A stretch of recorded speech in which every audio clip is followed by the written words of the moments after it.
Hello बच्चों, आज हम हिंदी संचय का पार्ट 5 महायज्ञ का पुरस्कार पढ़ेंगे। पिछले वीडियो में हमने देखा था कि जब सेठ अपना यज्ञ बेचने के लिए कुंदनपुर जाते हैं तो रास्ते में वहाँ पर जंगल की ओर एक भूखा कुत्ता उनको दिखाई देता है जब वो भोजन कर रहे थे। तो वो कुत्ता इतना निर्बल था कि वो ठीक से चल भी नहीं पा रहा था। तो उसे देखकर सेठ अपनी 2 रोटियां उसे खिला देते हैं। अब हम इसके आगे पढ़ते हैं। जब सेठ ने कुत्ते को 1 रोटी दी थी तो वो थोड़ी गर्दन उठाने के लायक हो गया था। वो इतना कमज़ोर था कि उसकी गर्दन भी नहीं उठ रही थी। फिर जब सेठ ने फिर दया कर कर उसको दूसरी रोटी दी तो वो सेठ के पास आकर बैठ गया था और रोटी पाने की इच्छा में। अब क्या होता है कि सेठ ने तीसरी रोटी उठाई और कुत्ते को खिला दी। अब 1 रोटी बची, उसे लेकर वे स्वयं खाने ही वाले थे कि सेठ ने देखा कि कुत्ते की आंखें अब भी उनकी ओर जमी हुई थी। यानी कोई जानवर होता है, उसको हम 1 रोटी खिलाते हैं तो और पाने की इच्छा में वो हमारी ओर देखता है। उसी प्रकार वही स्थिति उस कुत्ते की भी हो रही थी, क्योंकि उसने 3 रोटी प्राप्त की थी सेठ से। सेठ ने उन्हें कुत्ते को 3 रोटी दी थी। तो अब क्या होता है कि वो फिर वापस से सेठ की ओर देखने लग जाता है। अब उन आँखों में करुण याचना है, यानी वो मांगना चाहता है। याचना मतलब सेठ से वो कुछ और मांगना चाहता है। सहसा सेठ के मुंह से निकला हाय, यानी उसकी हालत देखकर अचानक सेठ के मुंह से निकल पड़ा हाय, बेचारा न जाने कितने दिन से भूखा पड़ा है। यानी उसकी इस प्रकार की कमज़ोर स्थिति देखकर सेठ ने कहा बेचारा कई दिनों से ये भूखा है। उनके मन में आया मेरा काम तो पानी से भी चल सकता है। सेठ ने सोचा कि मैं 4 रोटी इसे ही खिला देता हूँ, मेरा काम तो पानी से भी चल जाएगा।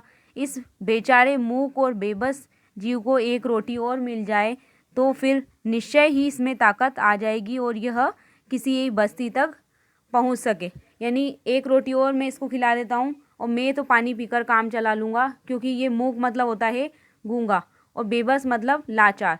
यानी ये बेबस और गूंगा जो जानवर है, लाचार जानवर है, ये इसको रोटी और मिल जाएगी तो इसके शरीर में ताकत आ जाएगी और यह किसी बस्ती तक पहुंच जाएगा। सेठ ने अधिक सोच विचार नहीं किया, इस बारे में बिल्कुल नहीं सोचा। वह अंतिम रोटी यानी आखिरी रोटी भी उस कुत्ते को दे दी। अब क्या होता है, स्वयं 1 लोटा पानी पीकर और थोड़ा विश्राम यानी थोड़ा आराम कर कर आराम उन्होंने किया। उन्होंने फिर उसके बाद अपना रास्ता पकड़ा। दिया जले सेठ कुंदनपुर पहुँचे। यानी शाम के समय सेठ कहाँ पर पहुँच गए? कुंदनपुर पहुँच गए। वो सुबह जल्दी निकले थे तो वो शाम के समय तक दिया बत्ती के टाइम तक वो दिया बत्ती के समय तक कुंदनपुर वह पहुँच चुके थे। धन्ना सेठ की हवेली पर वो पहुँचे तो उन्होंने उठकर सेठ का स्वागत किया। यानी जैसे ही वो धन्ना सेठ के हवेली तक पहुँच गए तो वहाँ पर सेठ ने उनका दूसरे सेठ का स्वागत किया। पूछा कहो सेठ कैसे आना हुआ, यानी और उससे सवाल पूछा, सेठ से सवाल पूछा कि यहाँ कैसे आपका आना हुआ। सेठ ने कहा संकट में हूँ और एक यज्ञ आपके हाथ बेचना चाहता हूँ। यानी मैं मुसीबत में हूँ, मेरी स्थिति ठीक नहीं है, तो मैं अपने पुण्य कर्म का जो यज्ञ है वो आपके हाथ बेचना चाहता हूँ और उसकी कुछ कीमत पाना चाहता हूँ ताकि मेरी स्थिति में कुछ सुधार आ सके। ऐसा उन्होंने दूसरे सेठ से कहा। इतने में क्या होता है, धन्ना सेठ की पत्नी ने आकर सेठ को प्रणाम किया। यानी अंदर से धन्ना सेठ की पत्नी भी आई और उन्होंने दूसरे सेठ जी को प्रणाम किया। सेठ जी यज्ञ खरीदने के लिए हम तैयार हैं। अब क्या कहा कि सेठ जी हम यज्ञ खरीदने को तैयार हैं, पर आपको महायज्ञ बेचना होगा। यानी आपने जो बहुत ज़्यादा अच्छा पुण्य किया है, बहुत बड़ा जो पुण्य किया है, उसे आपको बेचना होगा। महायज्ञ सेठ ने आश्चर्य से कहा। यानी सेठ की ऐसी स्थिति नहीं थी कि वो यज्ञ कर सके, तो महायज्ञ तो दूर की बात है। तो उन्होंने ये बात हैरानी से सुनी और आश्चर्य से कहा कि मैं महायज्ञ? हाँ, वही जो आपने आज किया है, धन्ना सेठ की पत्नी ने कहा। सेठ बड़े आश्चर्य में पड़े। महायज्ञ? यानी धन्ना सेठ की पत्नी ने कहा कि आपने जो आज महायज्ञ किया है रास्ते में, वो हम खरीदना चाहते हैं। तो धन्ना सेठ की पत्नी ने इस प्रकार कहा तो सेठ ने क्या कहा, आश्चर्य में पड़ के महायज्ञ? और आज वे समझ गए कि उनका मजाक उड़ाया जा रहा है। यानी वो जैसे ही उन्होंने सुना कि मैंने यज्ञ नहीं किया तो ये महायज्ञ की बात कर रही है, तो ये तो सरासर मेरा मजाक उड़ाया जा रहा है, ऐसा उन्होंने सोचा। अब वो विनम्र भाव से सेठ बोलते हैं, आज आप आज की कहती है, मैंने तो बरसों से कोई यज्ञ नहीं किया है, यानी मेरी ऐसी स्थिति ही नहीं है कि मैं यज्ञ कर सकूं, मुझे यज्ञ किए हुए बहुत समय बीत चुका है। अब धन्ना सेठ की पत्नी ने गंभीर भाव से कहा, यानी गंभीर स्वर में कहा, नहीं सेठ जी, आज आपने भारी यज्ञ किया है, नहीं आपने आज बहुत बड़ा यज्ञ किया है रास्ते में, महाराज उसे बेचोगे तो हम खरीद लेंगे, यानी आप उसको बेचना चाहते हैं तो हम उसे खरीद लेंगे, नहीं तो हमें कुछ भी नहीं चाहिए, हमें उसके अलावा और कुछ नहीं चाहिए, हमें सिर्फ महायज्ञ ही खरीदना है। अब ये बात जैसे ही सेठ सुनते हैं, सेठानी की बात सुनते हैं, तो सेठ जो है विस्मित विमूढ़ हो जाते हैं, यानी हैरानी से वो उदास हो जाते हैं। उन्हें निश्चय हो गया कि इन लोगों को यज्ञ खरीदना ही नहीं है, यानी ऐसा वो सोचने लगी कि इनको यज्ञ खरीदना ही नहीं है, यानी उनकी सोचने समझने की शक्ति से वो हैरान रह गए थे, विस्मित विमूढ़ हो गए थे। अब वो ये विस्मित विमूढ़ होने के बाद, यानी कि सोचने समझने की शक्ति का उनमें रही ही नहीं, ऐसी बात सुनी उन्होंने तो उनमें शक्ति किसी प्रकार की नहीं बची। अब वो सोचते हैं कि इनको खरीदना ही नहीं है, इसलिए ये ऐसी बातें हमसे कर रहे हैं। क्या सोचते हो सेठ जी, बोलो, राजी हो, यानी इसमें आप क्या विचार कर रहे हो, आप प्रसन्न हो, राजी हो? तो धन्ना सेठ की पत्नी ने पूछा, ये बात धन्ना सेठ की पत्नी ने पूछा तो सेठ ने क्या किया, खिन्न होकर कहा, खिन्न मतलब होता है उदास, सेठानी जी हंसी छोड़िए, यानी आप मेरी मजाक उड़ा रहे हैं, इसे छोड़िए, काम की बात कीजिए, यानी आप, मैं यज्ञ बेचने आया हूँ तो उस बारे में आप बात कीजिए और बाकी मेरी मजाक उड़ाना आप बंद कर दीजिए। बरसों से मैंने यज्ञ नहीं किया, यानी इतने साल बीत गए और मैंने कोई यज्ञ नहीं किया है। आप आज की कहती हैं, यानी आप आज की बात कर रही हैं, तो आज तो मैंने कोई यज्ञ किया ही नहीं है, ऐसा सेठ ने सेठानी से कहा। अब क्या होता है, सेठानी ने समझाया, आज रास्ते में स्वयं न खाकर 4 रोटियां भूखे कुत्ते को खिला दी, यानी आपने निस्वार्थ भाव से एक निर्बल बेजुबान जानवर को आपने सारी रोटियां खिला दी। यह महायज्ञ नहीं है तो क्या है, यानी आपने ये महायज्ञ नहीं किया तो इसको क्या कहेंगे? कुछ पाने की इच्छा से धन दौलत लुटाकर किया गया यज्ञ सच्चा यज्ञ नहीं है, यानी हम अपना स्वार्थ को सोचकर हमारा पैसा लुटाकर हम दान करते हैं तो वो उसमें हमारा स्वार्थ छिपा हुआ है, वो सच्चा यज्ञ नहीं होता है। निस्वार्थ भाव से किया गया कर्म ही सच्चा यज्ञ होता है, यानी जिसमें हमारा स्वार्थ नहीं छिपा हुआ है वह यज्ञ ही महायज्ञ कहलाता है। क्या आप इसे बेचने के लिए तैयार हैं, यानी आपने जो रास्ते में महायज्ञ किया है इसको आप बेचने के लिए तैयार हैं? सेठ मानो आसमान से गिरे, यानी उनको ये ऐसी बात सुनकर ऐसा लगा कि वो आसमान से, यानी ऊंचाई से वो गिर गए हैं, नीचे की ओर गिर गए हैं। भूखे को अन्न देना सभी का कर्तव्य है, यानी कोई सामने भूखा व्यक्ति है तो उसे भोजन दे दिया तो यह सभी का कर्तव्य होता है। उसमें यज्ञ जैसी क्या बात, यानी इसमें यज्ञ जैसी कोई बात नहीं है, यानी ये कोई पुण्य कर्म का काम नहीं है, ये एक अपने मन की नीयत होती है जो कि निस्वार्थ भाव से किसी की सेवा के लिए की जाती है। तो यही सेठ ने किया था, ये मानव होने के नाते सेठ का कर्तव्य था, ऐसी बात वो सोच रहे थे। अब आगे क्या होता है, अब सेठानी फिर से पूछती है, क्या विचार है सेठ जी, यह यज्ञ बेचना है या नहीं, यानी वो पूरा कारण बता देती है कि आपने रास्ते में जो यज्ञ किया है या निस्वार्थ भाव से एक बेजुबान जानवर की सेवा की है वो आप बेचना चाहते हैं या नहीं, सेठानी ने ऐसा पूछा।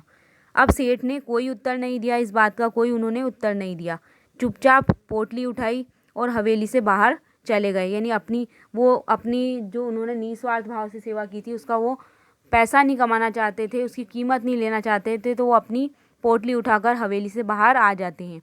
उन्हें मानोवांछित यानी मन से किया गया कर्म, यानी मनुष्य के करने योग्य जो कर्तव्य है उसका मूल्य यानी उसकी कीमत लेना उन्हें अच्छा नहीं लगा। कुंदनपुर की धर्मशाला के चबूतरे पर भूखे पेट जैसे तैसे रात बिताकर पौ फटे वहाँ से चलकर अगले दिन शाम को सेठ अपने घर पहुँचे, यानी जैसे ही वो धन्ना सेठ की हवेली से बाहर आए तो वहाँ पर वो थोड़ी दूर चलकर कुंदनपुर की एक धर्मशाला आती है, वहाँ पर चबूतरे पे बैठकर उन्होंने भूखे रहकर रात बिता दी। उसके बाद सुबह जल्दी उठकर वो निकल गए अपने नगर में जाने के लिए और अगले दिन वो शाम को अपने घर पहुँच गए। अब जो उनकी पत्नी थी सेठ की, वो बड़ी आशाएं लगाकर बैठी हुई थी। सेठ को खाली हाथ वापस आया देख आशंका से कांप उठी, यानी अपने पति को उन्होंने खाली हाथ देखा तो वो आशंका से कांपने लगी। बोली, क्यों धन्ना सेठ नहीं मिले? अब वो अपने पति से पूछती है कि धन्ना सेठ आपको नहीं मिले। सेठ ने आद्योपांत सारी कथा सुनाई, यानी जितनी भी प्रारंभ से लेकर अंत तक की जो सारी कथा है, सारी कहानी अपनी पत्नी सेठानी को सुना दी। कथा सुनकर सेठानी की सारी वेदना जाने कहाँ विलीन हो गई। यानी जैसे ही उसने कहानी सुनी तो सेठानी की जो चिंता थी, वेदना थी, वो पता नहीं कहाँ विलीन हो गई, गायब हो गई। हृदय उल्लसित हो गया, यानी उनका हृदय, सेठानी का हृदय प्रसन्न हो गया। विपत्ति में भी सेठ ने धर्म नहीं छोड़ा, यानी इतनी मुसीबत आई तो भी उसके पति ने धर्म नहीं छोड़ा, ऐसा वो सोचने लगी। धन्य है मेरे पति। सेठ के चरणों की रज मस्तक पर लगाते हुए बोली, धीरज रखे, भगवान सबका भला करेगा। यानी जो सेठ है उसकी रज मतलब होता है धूली, धूल मिट्टी, सेठ के पैरों की जो धूल थी वो अपने सिर पर सेठानी ने लगाई और बोली, धीरज रखें, भगवान सभी का भला ही करेंगे। अब क्या होता है, दिया बत्ती का समय होता है, शाम को भगवान के दिया बत्ती लगाने का समय होता है। तो सेठानी दिया जलाने उठी तो रास्ते में किसी चीज़ की ठोकर लगी। यानी जैसे ही वो दिया जलाने जा रही थी तो रास्ते में उनको पैर में ठोकर लगती है और वो गिरते गिरते बची। जैसे तैसे दिया जलाकर देखा कि दहलीज के सहारे लगे फर्श के पत्थर का चौका ऊपर उठा हुआ हो गया है। यानी जैसे ही ठोकर लगते ही सेठानी ने दिया जलाया और वहाँ पर जहाँ पर ठोकर लगी थी वहाँ पर दहलीज में उन्होंने देखा कि दहलीज का एक पत्थर का जो चौका है, पट्टी जो है वो ऊपर उठी हुई है, फर्श से ऊपर उठी हुई है, उस पर लोहे का कुंदा लगा हुआ है। यानी जो पट्टी ऊपर उठी हुई थी उस पर एक कुंदा लगा हुआ था लोहे का। ऊपर उठने के कारण उससे सेठानी को ठोकर लग गई थी। यानी वो पट्टी जो ऊपर उठी हुई थी उसके कारण सेठानी को पैर में ठोकर लग गई थी। अब सेठानी ने सेठ को आवाज़ लगाई। यानी जैसे ही उन्होंने देखा कि पट्टी उठी हुई है, दहलीज की पट्टी उठी हुई है, तो ये देखकर वो अपने पति सेठ को आवाज़ लगाती है, देखो फर्श का एक चौका उखड़ गया है, इसे जमा दो। यानी जो ऊपर की ओर पट्टी उठ गई है इसको वापस से सही करके नीचे की ओर झुकाकर जमा दो। सेठ ने चौके को ठीक तरह जमाने के लिए उसमें लगे कुंदे को उठाया। यानी ऊपर की ओर जो कुंदा आ रहा था लोहे का उसे उठाया तो नीचे तहखाने की सीढ़ियाँ दिखाई दी। तहखाना मतलब होता है मकान के नीचे जो कमरे बने हुए होते हैं उसकी सीढ़ियाँ उनको दिखाई दी। अरे यहाँ तो तहखाना है। यानी सेठ को अपनी हवेली में पता नहीं था कि उनकी हवेली में तहखाना है। अब जैसे ही वहाँ पर सीढ़ी का दहलीज का जो पट्टी उठी हुई थी और वहाँ पर कुंदा उन्हें दिखाई दिया तो वो उसे ठीक करने गए तो वहाँ पर उन्हें एक मकान के नीचे कमरा बना हुआ दिखाई दिया। हमें इसका पता भी नहीं था, उनके मुंह से निकला, यानी सेठ के मुंह से निकला, हमें इसका पता भी नहीं था। दिया हाथ में लेकर सेठ और सेठानी तहखाने में उतरे। यानी उजाला करने के लिए वो दिया अपने हाथ में लेकर उस तहखाने की सीढ़ियों में नीचे की ओर उतरे। अब फिर क्या होता है, आखिरी सीढ़ी उतरते ही प्रकाश से उनकी आंखें चौंधियाने लगी। यानी जैसे ही उन्होंने पूरा नीचे की ओर उतरना शुरू किया तो जो आखिरी अंतिम सीढ़ी आती है तो वहाँ पर इतना तेज प्रकाश था कि उनकी आंखें चौंधियाने लगी। यानी कि चमक के कारण उनकी आंखें जगमगाहट करने लगी, चौंधियाने लगी। तहखाने में छोटी छोटी होदें बनी हुई थी। होदें मतलब छोटे छोटे अलग अलग डिब्बे बने हुए थे जिसमें वो सोने चांदी के सिक्के भरे हुए थे। यानी अलग अलग होद में सिक्के भरे हुए थे। यह देख के दोनों के पाँव वहीं जम गए। यानी ये ऐसा खजाना उन्होंने देखा, उनकी स्थिति इतनी गरीब स्थिति हो रही थी। जब उनके पास पैसा था तो वो दान पुण्य करते थे। अब वो यज्ञ बेचने के लिए धन्ना सेठ के पास गए थे, लेकिन उनके घर में ही इतना खजाना पड़ा हुआ था, ऐसा उन्होंने देखा तो दोनों वहीं के वहीं खड़े रह गए। उनके मुंह से बोल भी नहीं निकला, यानी आवाज़ भी उनके मुंह से नहीं निकली इतना सारा खजाना देखकर। कुछ देर बाद सेठानी की चेतना लौटी। यानी थोड़ी देर बाद, थोड़ी देर तो वो वहीं रुके रह गए और फिर थोड़ी देर बाद सेठानी जो है वो होश आवाज़ में आई। बोली, प्राणनाथ, अपने पति से बोलती है, प्राणनाथ यह महायज्ञ का पुरस्कार है। यानी आपने जो रास्ते में महायज्ञ किया था, यानी कुत्ते को आपने निस्वार्थ भाव से भोजन करवाया था क्योंकि वो भूखा प्राणी था, स्वयं भूखे रहकर एक प्राणी की भूख मिटाई, यह महायज्ञ नहीं तो क्या है। यानी आपने इतना बड़ा पुण्य का काम किया है, ये महायज्ञ नहीं है तो क्या है। अब क्या होता है, धन्ना सेठ की पत्नी ठीक ही कहती थी। यानी आपको जिस सेठ को आप यज्ञ बेचने गए थे उसकी पत्नी ने ठीक ही कहा था। निस्वार्थ भाव से किया गया कर्म ही सच्चा यज्ञ है। यानी बिना अपने स्वार्थ को सोचे किया गया काम ही महायज्ञ होता है, सच्चा यज्ञ होता है। भगवान ने उसी महायज्ञ का पुरस्कार आपको दिया है, यानी आपने जो कर्म किया था उसी का पुरस्कार आपको मिला है। सेठ ने मन ही मन भगवान को धन्यवाद दिया, यानी ये सब देखकर सेठ ने ईश्वर को याद किया और धन्यवाद दिया और प्रार्थना की कि भगवान मेरी बुद्धि, कर्तव्य बुद्धि जगाए रखना, यानी मेरी जो कर्तव्य करने का जो विचार है, बुद्धि जो है वो हमेशा मेरे अंदर बनाए रखना। स्वयं कष्ट सहकर दूसरों के कष्ट कम कर सकूं, ऐसी बुद्धि और शक्ति मुझे देना। यानी ईश्वर से उन्होंने प्रार्थना की कि मैं चाहे दुख में अपना जीवन व्यतीत कर लूं, लेकिन दूसरों के कुछ कष्ट को मैं कुछ कम कर सकूं, ऐसी बुद्धि मेरे अंदर और शक्ति मुझे आप देना, ऐसी ईश्वर से उन्होंने प्रार्थना की। इस प्रकार हमने देखा कि किस प्रकार सेठ